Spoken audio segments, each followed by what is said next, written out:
Les animations de transition au sein d'une app ou d'un site web peuvent créer une réponse émotionnelle forte chez les visiteurs. Je vous transmets aujourd'hui mes astuces pour concevoir des transitions uniques, tout de suite dans Parlons Design.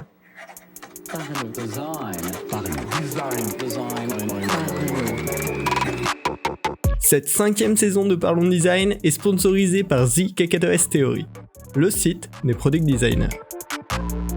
Salut, c'est Romain Pachna, bienvenue dans Parlons Design pour parler aujourd'hui des animations de transition. Alors, ça peut s'appliquer à la fois dans un site web hyper expérientiel et tout, mais aussi dans une application beaucoup plus centrée sur l'activité, sur la fonction en elle-même, et on va en discuter parce qu'en fait c'est quelque chose d'hyper important, hyper clé. Des transitions bien travaillées, ça peut faire vraiment un level up hyper important de la qualité perçue du produit, de la qualité perçue d'une expérience côté utilisateur. Et en fait, les sites probablement ou les expériences qui vous ont marqué, vous allez remarquer que d'une façon ou d'une autre, les transitions étaient bien travaillées, étaient bien cohérentes, étaient bien agréables, et souvent c'est ce qui vient faire la différence. On va voir pourquoi, on va comprendre pourquoi, et surtout on va comprendre comment on peut se créer ces transitions qui font la différence, avec quelques astuces comme ça qui permettent d'augmenter le niveau de nos transitions. Alors, on va commencer tout de suite avec les basiques pour créer une bonne transition. Les 3 basiques, à mon sens, c'est la durée, la direction du mouvement et le easing. Le easing, hyper important, on va arriver là-dessus très rapidement. Ces 3 paramètres clés d'une transition qu'il va falloir adapter bien sûr selon le contexte et qui vont permettre de rendre cette transition efficace. Le premier point donc, c'est la durée. La durée d'une transition, c'est tout simplement combien de temps ça prend entre on était sur l'écran A, on se retrouve sur l'écran B, combien de temps ça a pris et voilà, combien de temps a mis la transition. Alors là on a quelques guidelines assez strictes qui permettent de jamais se tromper quand on va être sur une transition utilitaire. C'est-à-dire une transition basique, simple, entre 2 contenus entre lesquels on va naviguer de manière régulière, faut que cette transition en général dure moins de 300 millisecondes. Donc moins de 0,3 secondes, ça assure que c'est quasiment imperceptible côté utilisateur, et ça assure que ce sera agréable même si c'est répété 10 fois par jour. Derrière, on a les transitions un petit peu plus avancées, les transitions qu'on pourrait appeler stylistiques, où elles vont se produire très rarement dans une expérience, où elles sont vraiment là pour marquer les esprits. Là, ça peut durer, on va dire, jusqu'à 700 millisecondes environ, donc un petit peu moins d'une seconde. Et puis, derrière, il y a les transitions de chargement, là où on va venir camoufler un temps de chargement un petit peu long derrière une transition, et là, on peut monter jusqu'à 2 secondes environ.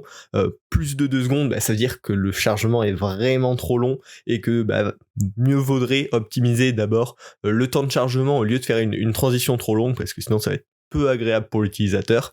Mais voilà, globalement on a le palier de 300 millisecondes qui est pour toutes les transitions classiques, quotidiennes, régulières. On essaye d'avoir une transition très rapide, très efficace pour pas que ça vienne perturber le parcours utilisateur. Des transitions qui viennent apporter du style qui sont un peu plus rares, on va essayer de rester en dessous des 700 millisecondes. Et des transitions qui vont venir camoufler un chargement d'une manière un peu agréable, on va essayer de rester en dessous de 2 secondes. Et en fait, une règle qui est simple pour savoir dans quelle position vous vous placez, c'est plus la transition va être effectuée régulièrement par l'utilisateur, plus la durée doit être faible, voire potentiellement nulle. Dans un produit hyper utilitaire, hyper fonctionnel, hyper rapide, si la transition n'est pas de transition et est juste 0 millisecondes, on passe de l'écran A vers l'écran B, c'est une possibilité. Dans certains contextes, ça a du sens de faire ça. Et finalement, dans certains contextes, une transition qui n'est pas une transition peut être un bon point. Parce que si c'est une action qu'on va répéter des dizaines et des dizaines de fois par jour, on veut pas perdre même 300 millisecondes à chaque fois. Parce que ça va perturber la navigation, ça va perturber l'expérience, ça aura pas de sens. Là où au contraire, quand on est sur un site hyper expérientiel, qu'on va cliquer sur une page en question pour aller la découvrir, même si ça prend 2 secondes pour y aller, c'est pas forcément un problème parce que ça va faire partie de l'expérience en elle-même. Donc voilà, durée de transition inférieure à 300 millisecondes pour tout ce qui est utilitaire, et au-dessus, faut adapter beaucoup au contexte et à la régularité d'usage de cette transition. Voilà. Maintenant, côté timing, on est bon, on va pouvoir passer à la direction du mouvement. Alors, le mouvement de cette transition, Alors, il y en a plein de manières, on peut faire des transitions juste en opacité, mais on peut aussi faire des transitions qui se déplacent. La page B qui vient de s'ouvrir arrive par la droite, arrive par le bas, etc. Tout ça est possible, mais ce qui est important, c'est que ce mouvement-là doit apporter du contexte. Et c'est tout le but, c'est tout le sens en termes d'expérience utilisateur des transitions, c'est d'apporter du contexte. Comprendre qu'en fait, quand j'ai cliqué sur cette carte-là, c'est cette carte-là qui s'est ouverte et en fait, je suis dans le détail de cette carte-là. Ou quand j'ai cliqué sur ce panneau-là, en fait, j'ai avancé dans la hiérarchie et j'ai été dans une sous-page et donc le mouvement, pareil, doit me l'indiquer. Au contraire, quand j'appuie sur un bouton retour, je suis revenu à l'endroit passé et du coup, le mouvement de la transition doit me l'indiquer. Donc vraiment, faut aussi voir les transitions comme un élément d'expérience utilisateur hyper important pour l'aider à se localiser. Une règle toute bête, c'est que si par exemple, quand je clique sur un élément, ça m'ouvre la page entrante depuis la droite vers la gauche, quand je vais faire retour, ça doit être le sens inverse, tout simplement. Ma page doit repartir vers la droite. Et ça, c'est juste de la logique de base, qui normalement est plutôt naturelle, mais doit toujours être suivie dans tout type de transition. Que le sens A vers B soit l'inverse du sens B vers A. Tout simplement pour une raison de cohérence. Les règles qu'on a un petit peu de base là-dessus, en général, c'est que quand on rentre dans un sous-élément de hiérarchie, il arrive par la droite, et quand on revient à la page précédente, il va sortir vers la droite. Pareil, si c'est potentiellement une modale qui va s'ouvrir du bas vers le haut, quand il va se refermer, il va se fermer du haut vers le bas. Ça, c'est des mouvements de base, mais même quand on va aller sur des interactions, des transitions un petit peu plus complexes, un petit peu plus léchées, c'est toujours hyper important de garder ce sens, cette direction du mouvement, parce qu'elle indique du contexte, elle indique de l'information à l'utilisateur, et c'est hyper précieux. Enfin, on va pouvoir arriver sur le troisième paramètre basique, et lui, c'est celui qui est souvent oublié, et pourtant c'est celui qui fait toute la différence, c'est le easing. Le easing, c'est tout simplement la courbe de vitesse de la transition. Si par exemple on fait un déplacement de la droite vers la gauche, par défaut, ça va être une courbe de easing linéaire. C'est-à-dire la vitesse de la transition, la vitesse du mouvement va être la même tout au long de la transition. Sauf que dans le vrai monde, ça se passe pas du tout comme ça. Si vous jetez un objet, si vous déplacez un élément, si vous déplacez même votre main, en fait, elle accélère au début, elle ralentit à la fin, et au milieu de sa course, elle a sa vitesse maximale. Votre main part pas directement sans aucune accélération et s'arrête brusquement, bien au contraire. Et quand on laisse en fait les courbes de easing par défaut, on a ce mouvement qui est pas du tout naturel ça avance toujours à la même vitesse. Donc ça, c'est la petite astuce, mais qui est hyper clé. On va devoir customiser tout simplement le easing de tous nos mouvements, de toutes nos transitions. Alors, il y a bien sûr les easing que vous devez connaître qui sont disponibles par défaut, le easing in, easing out et easing in out. Donc, easing in, ça accélère progressivement au début et puis ça va à vitesse constante. Easing out, ça commence à vitesse constante et puis ça ralentit à la fin. Et easing in, out, ça accélère lentement, ça va à une vitesse et ça décélère lentement. Mais on peut bien sûr personnaliser ces courbes de easing bien plus précisément. Avec les courbes de Bézier, on va pouvoir ajuster à notre manière, de manière hyper personnelle, ces courbes de easing là. Et donc l'adapter bien sûr à votre branding, à votre image de marque. On peut faire des petits effets de rebond si c'est un truc hyper punchy, hyper fun. On peut faire des effets bien plus délicats avec des accélérations et des ralentissements très longs, très lents. Si c'est plutôt quelque chose d'élégant. On peut faire des choses qui accélèrent extrêmement vite si on a un peu une ambiance pétante. Voilà. On va pouvoir vraiment customiser ces courbes de easing dans les moindres détails et c'est ça qui va faire le détail. Et c'est ça qui va faire vraiment le fait que l'expérience va sembler hyper léchée côté utilisateur. Quand l'animation va correspondre à toute l'ambiance de l'application, du site web. Et donc créer des courbes de Bézier comme ça sur mesure, ça demande un petit peu de temps, ça demande beaucoup d'itérations, et souvent c'est quelque chose qu'on va devoir finaliser avec les développeurs directement dans le produit. Donc n'hésitez pas, quand il y a des produits comme ça et qu'il y a des transitions un petit peu particulières, à pré-réserver vers la fin du développement un temps avec le développeur pour ajuster ces courbes de easing, parce que c'est souvent quelque chose qu'on néglige, et pourtant ça apporte une valeur folle à l'animation, au fait que ce soit agréable à regarder. Donc je vous invite à creuser ça et puis à tester ça très prochainement. Donc voilà, ça c'était les 3 gros basiques, la durée, la direction du mouvement, par rapport à son contexte et le easing à ne vraiment pas oublier. Je vous mettrai des petits articles en description pour creuser ça un peu plus.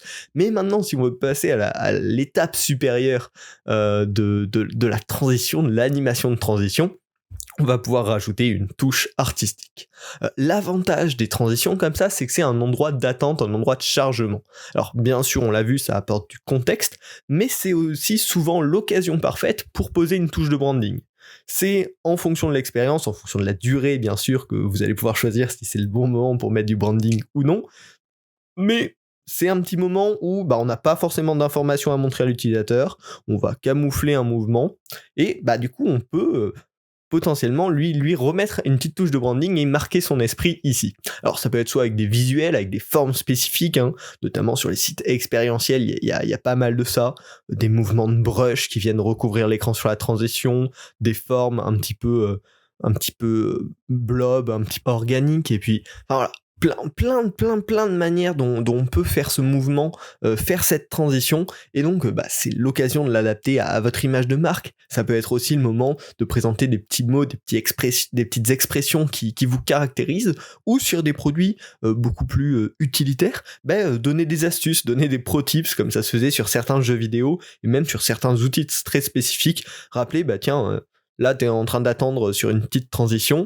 est-ce que tu sais que on peut faire telle commande pour accélérer ton workflow ou des choses comme ça. Donc c'est vraiment le moment de créer une petite relation spécifique, un petit moment marquant sur l'utilisateur. C'est ce qu'on appelle globalement du design émotionnel, c'est-à-dire on va en profiter pour faire d'un endroit où on n'attend pas grand-chose, une transition entre deux pages, un petit moment marquant qui va rester dans les esprits parce qu'il est hyper spécifique, hyper unique à votre service, à votre produit, à votre marque.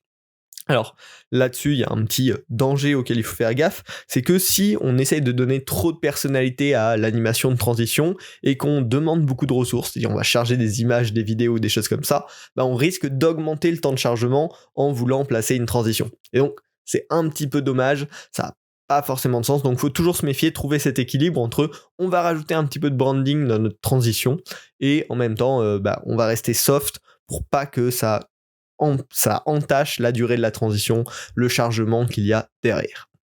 Voilà. Ça, faut pas hésiter, et bien sûr ça va dépendre toujours de la durée de la transition. Sur une transition très courte, on va pouvoir faire des touches de branding hyper courtes par rapport à la couleur, par rapport à la forme, par rapport au easing. Le easing est une partie potentiellement du branding, et sur des transitions plus longues, là on va pouvoir s'amuser en proposant un petit peu plus de personnalité encore, un peu plus de spécificité dans cette transition.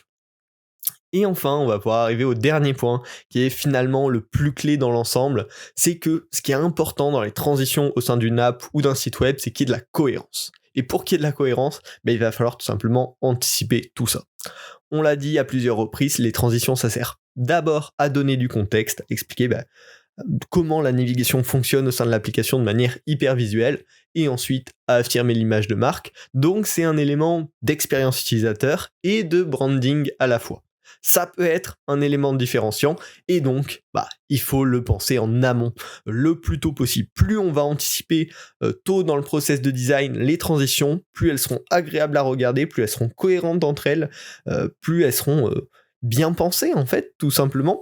Et donc ce que je vous conseille de faire, c'est d'essayer de penser les transitions en amont, soit au moment où vous faites carrément vos flows utilisateurs, finalement comment on va pouvoir faire les transitions entre les différentes pages, et dès les wireframes potentiellement se dire en fait ça quand on va cliquer là-dessus c'est cette carte qui s'ouvre, comment on va pouvoir faire cette transition, quand on va de tel endroit à tel endroit en fait c'est cet élément qui se replie, qui se referme, etc.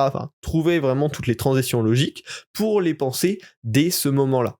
La meilleure transition est toujours celle qui a été pensée dès le début pour interconnecter deux écrans, et jamais celle où on a deux écrans et on va essayer de les interconnecter de la meilleure manière. En plus, ça va apporter de la cohérence même dans vos layouts et dans tout cela. Donc plus vous réussirez à penser vos transitions en avance, plus elles seront agréables, plus elles seront puissantes, et plus elles marqueront l'esprit des utilisateurs dans l'expérience. Donc arrêtez de voir les transitions comme un petit bonus de fin, mais essayez de le voir comme un prérequis initial, et c'est ça qui vous aidera à faire vos meilleures animations de transition. Voilà. J'espère que ce podcast vous aura aidé, vous aura donné des pistes pour créer de meilleures transitions dans vos prochains produits numériques ou dans vos prochains sites web. Ce qui est fou avec les transitions, c'est que c'est à la fois un élément d'UX phénoménal, des bonnes transitions peuvent rendre l'expérience plus agréable, plus smooth, plus marquante, et à la fois c'est un super élément de démarcation où on peut aller poser du branding gratuitement sans embêter l'utilisateur du tout.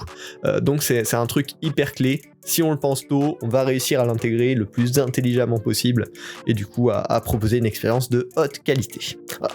J'espère que ce podcast vous a plu. Si c'est le cas, n'hésitez pas à le partager autour de vous sur LinkedIn, sur Twitter. Vous pouvez me taguer aussi dessus. Le partager à vos amis, à vos collègues, comme ça aide le podcast à grandir. Et puis ça permet potentiellement de partager du contenu que vous avez bien aimé. Donc ça fait toujours plaisir. Et puis on se retrouve la semaine prochaine pour un nouvel épisode de Parlons Design. Salut. Parlons design.